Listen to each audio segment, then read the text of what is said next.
Sir, totoo yan. Yan din ginagamit ko sa restaurant ko. Masarap talaga yan. Hindi na mapanis ulam mo. Matagal ko na ginagamit.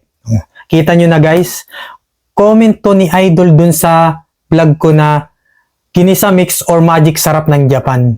Laking tipid ko guys no itong ginamit ko. Masarap pa. Kasi kaysa nga naman na magpadala ka galing Pinas, magkanong gagastusin mo. Diba? Magpapackage ka para lang sa mga pampalasa ng ating mga niluluto o kaya pumunta ka pa ng Pinoy store, 'di ba? Minsan doble-doble o triple-triple yung mga presyo doon. Yung iba lang naman kasi yung iba tama lang rin naman magbigay ng presyo.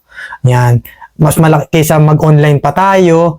Syempre guys, malaki matitipid natin. As kagandahan pa dito guys, isang sarap talaga nito. Ang dami nag-comment na ito doon ginagamit nila. Marami din. Ito yan guys, yan papakita ko na sa inyo. Nasa bio ko din yan kung gusto nyo i-check, nakapi naman siya. Yan, Shantan. Yan, siya yung tinatawag na Ginisa Mix or Magic Sarap ng Japan. Yan. Para siyang Ginisa Mix na Magic Sarap guys. Ang bango niya, sobra. Pag nilagay nyo sa mga niluluto nyo, lalo na sa tiyahang, sa mga ginisa, pansit, ay kahit saan guys.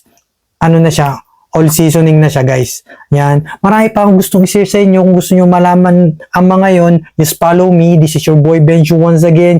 Your Yamitin Japan. Annyeong gozaimasu. Peace out.